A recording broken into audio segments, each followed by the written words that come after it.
정치혼을 시작하겠습니다. 국민의힘 윤희석 전 대변인, 장현주 변호사 나오셨습니다. 두 분 어서 오십시오. 안녕하세요. 안녕하십니까. 자, 윤석열 대통령이 김현숙 여가부 장관 그리고 한동훈 법무부 장관을 임명을 했습니다. 취임사가 있었는데 취임사에서 한동훈 장관이 좀 여러 가지 얘기를 했습니다만 눈에 띄었던 부분은 이제 법무부가 나아가야 할 방향은 정의와 상식의 법치다라고 얘기를 하면서 진짜 검찰 개혁은 진짜라는 표현을 썼습니다. 사회적 강자를 수사하는 그런 공정한 시스템이다. 그리고 할 일 하는 검찰 두려워할 사람은 오직 범죄자뿐이다. 예전에도 얘기했던 걸 다시 한번 좀 강조를 했는데 어떻게 좀 들으셨습니까? 네, 우선 그 법무부 장관의 취임식을 생중계하는 그 유례없는 일이 벌어질 만큼 이 한동훈 신임 장관에 대한 국민적 관심이 높습니다. 오늘 그 취임사 내용을 보니까 역시 이분은 검사로서 강골 검사로서 이름을 날릴 만한 그런 분이구나라는 생각이 듭니다. 일로 본인은 승부를 보겠다 이런 각오를 느꼈고요. 한동훈 법무부가 물론 민주당에서는 반대를 많이 했지만은 기본적으로 결론적으로는 국민들의 어떤 권익을 보호하는 데 있어서는 한 채 흔들림이 없겠다 이런 믿음은 제가 가져보는 그런 취임사였다 이렇게 말씀드리겠습니다. 장 변호사께서는 어떻게 들으셨습니까? 그동안 사실 한동훈 장관이 해왔던 언론을 대상으로 했던 인터뷰 내용과 좀 비슷한 결이었던 것 같습니다. 네. 뭐 검찰의 중립성과 공정성을 말씀하시면서도 진짜 검찰 개혁이란 것은 뭐 강자도 엄정하게 수사할 수 있는 검찰이다 이런 말씀도 하셨고, 그다음에 뭐 증권범죄 합동수사당을 바로 부활하겠다 이런 얘기를 봤을 때는 사실 검찰에 대한 어떤 힘을 실어주는 그런 좀 느낌을 받을 수 있었는데요. 사실 그동안 입법으로 완성되어 왔던 이런 검찰 개혁 법안들, 특히 이제 검찰이 너무 과도한 권한이 집중되다 보니까 수사권과 기소권을 분리해야 한다라는 이제 인식에서 시작됐던 그런 검찰 개혁이 지금 완성이 어느 정도 와 있는 단계이지 않습니까? 사실 그렇다고 한다면 그 검찰 개혁의 처음 시작은 이게 검찰이 그동안 어떻게 본다면 이제 국민들이 보시기에 이제 중립성이나 이런 또 정치 검찰화되는 모습들에서 좀 국민들이 우려를 좀 표하신 거에서 검찰 개혁이 좀 논의가 시작된 거였거든요. 그렇다고 한다면 검찰 내부에서도 좀 자성이 필요하다 이런 목소리들이 있었기 때문에 한동훈 법무부 장관도 그 부분도 또 고려를 하셔서 검찰 개혁이나 뭐 진짜 개혁을 좀 이끄셨으면 좋겠습니다. 알겠습니다. 그 지금 들어온 속보 먼저 좀 전해드리도록 하겠습니다. 여야가 20일에 본회의를 하기로 합의를 했네요. 한덕수 국무총리 후보자 인준안을 표결을 하는데 저때 또 어떻게 될지 상당히 좀 기추가 주목이 되는데 관련 내용은 좀 뒤에서 한번 좀 더 다뤄보도록 하고요. 다음 질문 좀 이어서 드리도록 하겠습니다. 사실은 민주당 같은 경우에 한동훈 법무부 장관을 임명을 하게 되면 협치는 없다 이렇게 좀 얘기를 했었단 말입니다. 그리고 이번 임명에 대해서 강행이다 그러면서 이게 윤 대통령이 얘기했던 협치의 진정성을 못 느끼겠다라고 좀 강하게 비판을 하는데 협치가 더 요원해질까요? 결론적으로는 일단 전국이 경색되는 것은 계속 될 것 같기는 합니다. 사실 한동훈 후보자를 임명을 강행할 것이라는 것은 대부분 많은 분들이 예상하셨습니다. 하지만 저는 오늘 좀 임명하게 되는 그 시기에 대해서는 조금 아쉬움은 남는데요. 사실 어제 대통령이 국회에서 시정연설이 있었습니다. 네. 그 시정연설에서는 사실 민주당에서 이제 야당이지만 많은 호응도 보내주고 또 그리고 윤석열 대통령도 그 호응에 화답하면서 같이 또 악수하는 모습들을 연출하면서 국민들 보시기에 이 여야 간의 이제 협치가 또 물꼬를 트는 것이 아닌가라는 이제 기대감이 있었거든요. 근데 그게 바로 어제였고 윤석열 대통령도 시정연설에서 분명히 초당적인 협력이나 협치를 강조하셨거든요. 사실 그랬는데 이제 한동훈 후보자에 대한 청문 보고서 재송보 요구 기간이 어제까지였고 그렇죠. 오늘부터 임명이 강행이 가능했는데요. 사실상 그게 꼭 오늘이어야 했느냐. 좀 며칠 더 숙고를 한다든지 아니면 야당인 이제 민주당에게 좀 더 물밑에서 또 양해를 구한다든지 이런 작업들만으로도 또 민주당 입장에서는 그 대통령의 협치를 향한 어떤 진정성을 볼 수 있는 것인데 어제 시정연설 이후에 바로 보여주시는 행보가 임명 강행이었기 때문에 야당 입장에서는 이 부분을 과연 어떻게 받아들여야 되냐 이 부분에 대해서 좀 비난의 목소리가 높아지는 것 같습니다. 자, 그런 건 또 눈에 띄었던 부분에 반면에 정호영 복지부 장관 후보자는 지금 이번에도 빠졌단 말입니다. 지금 기간이 지난 지가 꽤 됐는데 이거는 좀 많이 고심을 하고 있는 모습으로 좀 읽혀요. 그렇죠. 이 한덕수 총리 지명자의 인준과 관련해서 민주당에서는 소위 말하는 뭐 이런 단어가 좀 그렇긴 한데요. 성의를 보여달라는 거 아니겠습니까? 근데 오늘 어제로 재송부 날짜 기일이 끝났기 때문에 바로 임명을 했다. 성의를 안 보여주고 왜 바로 임명했냐 이 얘기가 나온 거와 똑같이 정호영 지명자 같은 경우는 지난 9일로 재송부 기일이 끝났습니다. 네. 그럼 일주일이 훨씬 지났는데 아직도 임명도 안 하고 아무런 반응이 없다는 것은 뭘 말하겠습니까? 고심을 하고 있다는 얘기죠. 이분에 대해서는 정호영 후보자 본인도 본인의 거취를 스스로 정하지 못할 만한 상황이라고 저는 봐요.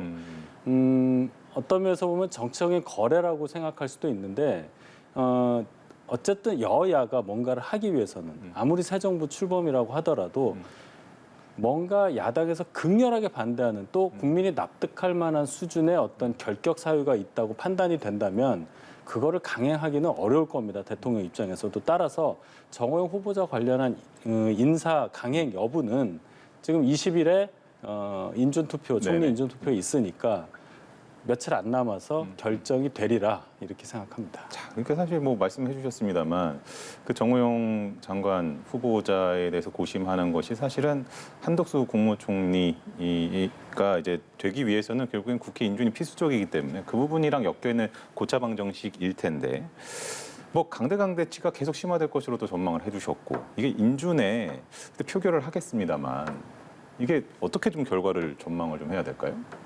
사실 한덕수 이제 장관 한동훈 후보자 같은 경우에는 이제 임명을 강행하는 부분이 여야의 갈등을 더 고조시킬 것이다. 그 부분에 방점이 있었다면 정호영 후보자 같은 경우에는요.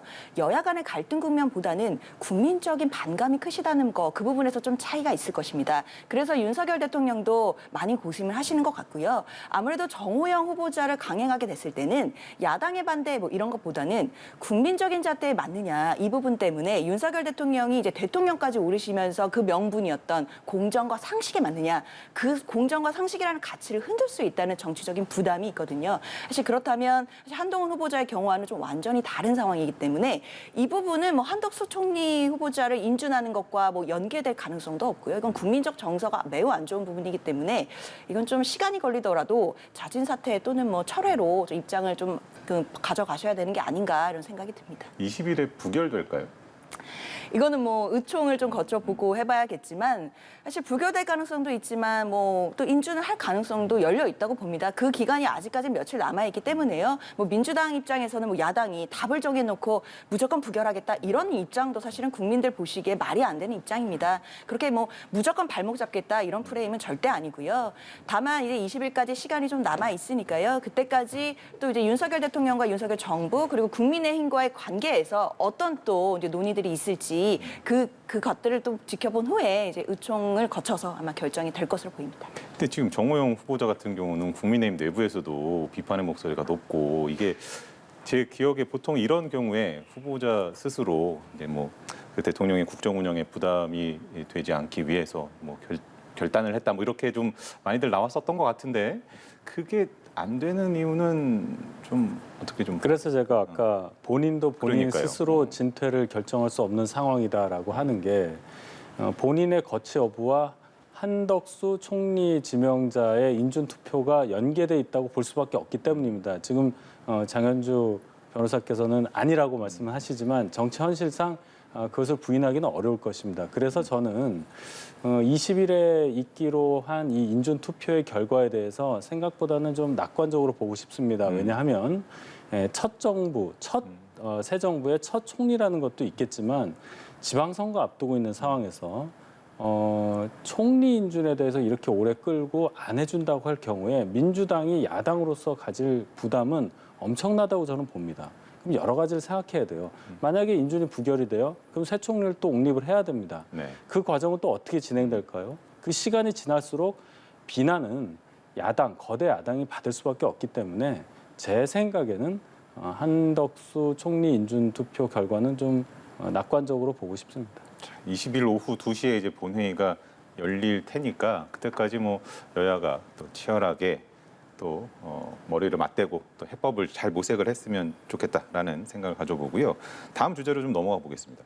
그 윤석열 대통령이랑 또 강용석 그 경기도지사 후보죠. 통화를 두고 좀 진실 공방이 좀 벌어지고 있는 모습이에요. 이게 강 후보는 윤 대통령이 이제 당선인 시절에 왜 김은혜 후보를 공격을 하느냐 이런 취지로 전화를 했다고 주장을 했는데 대통령실은 전화한 사실이 없다 이렇게 반박을 했습니다. 이거 뭐 어떻게 좀 이해를 하는 게 좋겠습니까? 일단 대통령실의 입장을 믿어야 되겠죠. 네. 이 사실 여부는 당사자 여인은 모르는 거기 때문에 어떤 사실을 전제하고 얘기하기는 대단히 어려운 부분이 있습니다. 저는 이것을 이렇게 해석하고 싶습니다. 강용석 후보자가 왜 이 얘기를 했을까? 그렇다면 강용석 후보는 그럼 왜 경기도지사 출마했을까? 여기까지 거슬러 올라가야 되는데요. 제가 볼 때는 경기도지사 당선을 목표로 해서 출마했다기보다는 본인이 다시 한번 제도권 정치에 복귀하기 위한 그런 디딤돌로 경기도지사 출마를 삼았다고 저는 생각을 합니다. 그렇다면 다시 복당을 해야 되는데요, 국민의힘에. 네. 그런 차원이라면 본인의 어떤 존재감, 예를 들어 대통령과 굉장히 가까운 관계다라든지 본인이 어떤 정책 영향력이 이렇게 크다 이런 것을 지금은 과시해야 될 시점이다. 그래서 아마 저런 발언을 하지 않았나. 그런 연장선상에서 이것을 해석을 해야지 진짜 전화한 게 맞느냐. 전화를 했는데 정말 저런 대화가 오고 갔느냐. 여기에 집중하는 것은 조금 합리적이지 않다고 봅니다. 민주당은 이제 그 통화를 했다라고 한다면은 그거는 명백한 선거법 위반이다라고 해서 이제 선관위에다가 고발을 하기도 했고 이게 결국에는 아무리 당선인 시절이어도 그때 만약에 통화를 해서 그런 얘기를 했다면은 이거는 명백한 선거 개입이다 이런 주장인 거잖아요. 네, 그렇습니다. 일단 고발은 그런 내용으로 고발이 됐는데요. 사실 작년에도 이제 선관위에서 이제 비슷한 내용으로 이제 대통령 당선일 때 당선인 신분이라 할지라도 그 선거에 어떤 개입하는 모습은 자제해야 된다라는 이제 의견을 냈던 것이 이제 뒤늦게 나왔기 때문에요. 그 부분이 더 문제가 될 텐데 사실 현행법상으로 봤을 때는 당선인 신분이기 때문에 뭐 정확히 공무원이라고 할 수 없다면 선거법 위반을 뭐 명백하게 선거법 위반이다 말하기는 조금 어려울 수는 있습니다. 하지만 당선인 신분이고 그리고 취임이 며칠 앞두지 않은 시점에 통화를 했다라는 주장이 나오고 있는 상황이기 때문에요. 만약에 정말 그런 일이 있었다고 한다면 정치적으로 봤을 때는 좀 굉장히 좀 부적절한 행위였고 그리고 윤석열 대통령이 직접 강용석 후보에게 전화를 해서 뭐 어떤 후보를 뭐 밀어야 되고 공격해야 돼 이런 얘기를 했다는 것 자체가 사실은 이미지상 굉장히 국민들이 보시기에 안 좋은 이미지가 되거든요. 그래서 이런 공방이 있는 것만으로도 윤석열 대통령한테는 좀 정치적 부담일 것 같긴 합니다. 이게 사실은 말씀하셨습니다만 이 근간에 있는 것이 그 강용석 후보가 이제 그 보수 후보 단일화를 제안을 했고 사실은 이게 지금 그 어떤 여론조사 결과랄까요? 이런 거를 봤을 때 누가 우세다라는 것을 점치기 힘들 만큼 정말 박빙의 그런 상황들이 나오고 있단 말이죠. 그러다 보니까 이게 강용석 그 후보의 이런 부분들이 사실 언론이 주목하고 이렇게 되는 것 같은데 보수 단일화의 변수가 되겠습니까?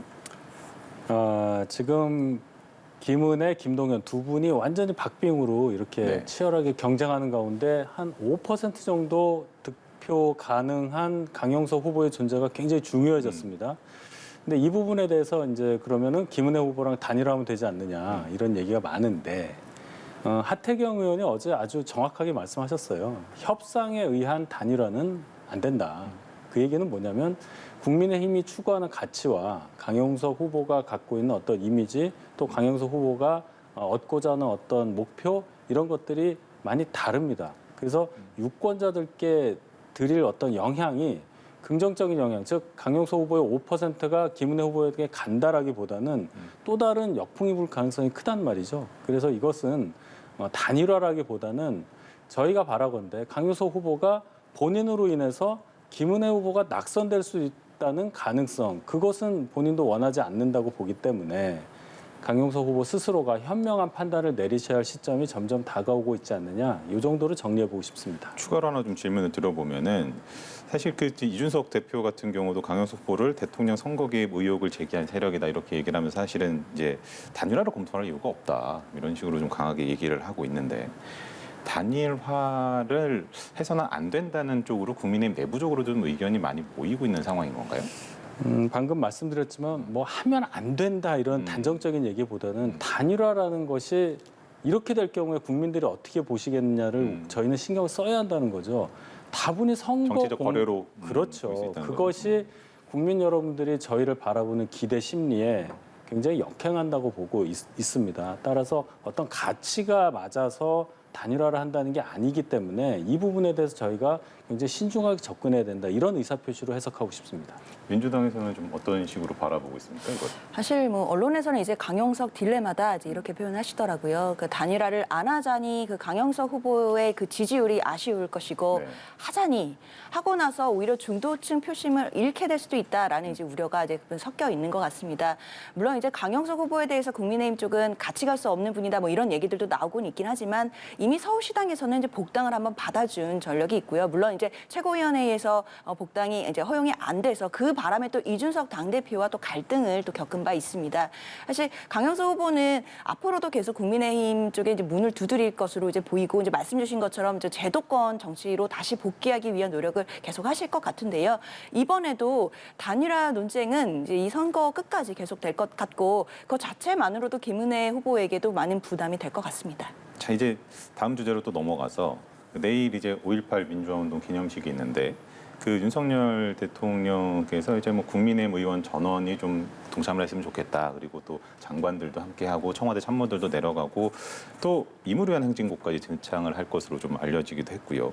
보수 정권에서는 처음 보는 장면이 좀 연출이 될 것 같은데 그 여권의 광주 총출동 좀 어떻게 좀 보고 계십니까? 또 일각에서는 이 부분을 뭐 지방선거를 노리는 전략이다 뭐 이렇게 또 폄훼하시는 분들도 계신데요. 저는 지방선거를 만약에 노린 것이라 할지라도 그래도 이거는 높이 평가해야 된다고 생각합니다. 이거 자체는 이제 보수 진영에서는 없었던 일이고 심지어 이제 임을 위한 행진곡이라는 그 노래를 제창하는 것은 굉장히 더 상징적인 의미가 있습니다. 근데 이제 다만 그 상징적인 의미, 상징적인 보여주기에서 끝날 것이 아니라 이제 국민들 보시기에 좀 더 지속성 있고 진정성 있는 모습으로 다가가야 될 텐데요. 이제 한 가지 아쉬운 점은 이제 민주당 이제 비대위에서도 한 번씩 지적을 했지만 지금 강원도지사 후보로 나와 있는 이제 김진태 후보 같은 경우에는 예전에 국회에서 5.18 관련된 이제 망언을 하셔서 문제 내셨던 분이시거든요. 물론 그 이후에 이제 사과를 하시고 뭐 여러 우여곡절 끝에 후보가 되시긴 하셨지만 이제 그런 분들에 대해서 이제 국민의힘에서 어떤 입장을 좀 더 보여주신다면 이제 국민들 보시기에 좀 더 진정성이 있을 것이고 그리고 윤석열 대통령의 공약처럼 헌법 전문에 이제 5.18 정신을 담는 부분 그 부분을 어떻게 진행해 나갈지 이제 그런 부분들을 보시고 국민들이 계속 차차 또 평가를 해주시리라 생각합니다. 민주당에서 개헌특위인가요? 그걸 좀 제안을 한 것 같은데 거기는 어떤 식으로 좀? 네. 뭐 말씀드렸지만 5.18 관련해서는 선거 기간 중에 내내 강조하셨습니다. 5.18 정신을 헌법 전문에 넣는 것에 적극 찬성한다.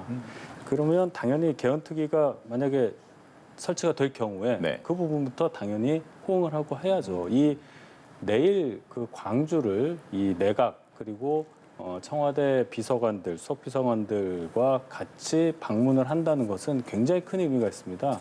한 정파의 수장이 아닌 진짜 국민 통합을 이끄는 대통령으로서 국가 원수로서의 모습을 진정으로 보여주는 하나의 획기적인 상징적 의미의 어떤 장면이 될 것이다 이렇게 생각합니다. 알겠습니다. 마지막으로 짧게 하나씩까지 좀 여쭤볼게요. 그 윤재순 총무비서관이 사과를 하기는 했는데 더 잘하는 의미로 받아들이고 있다 이렇게 해석을 하더라고요. 사과 어떻게 들으셨는지 궁금하고 이 정도 사과면 충분한지 아니면 그래도 해임을 해야 되는지 어떻게 좀 보고 계신지 궁금해요.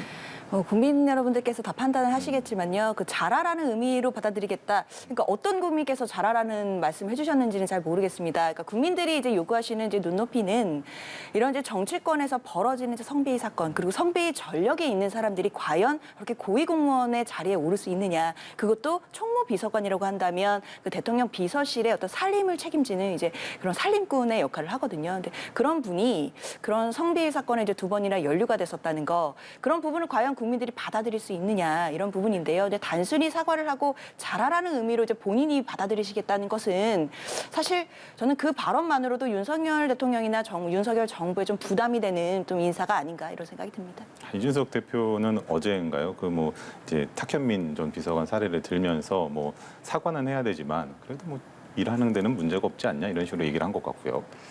글쎄요. 제 개인적으로 볼 때는 오늘 사과가 상당히 불충분했다고 생각하고요. 또 직무를 수행함에 있어서 그 이전의 과오가 그렇게 지워질 것 같지는 않습니다. 시간이 좀 필요하고 오늘 국회에서 처음 한 이 윤재순 비서관의 발언에 대한 국민 여론이 이제 평가가 내려질 테니까 조금 시간을 두고 보시면 또 결과가 나오지 않을까 이렇게 예상합니다. 알겠습니다. 뭐 오늘 말씀 여기까지 듣도록 하겠습니다. 두 분 수고하셨습니다.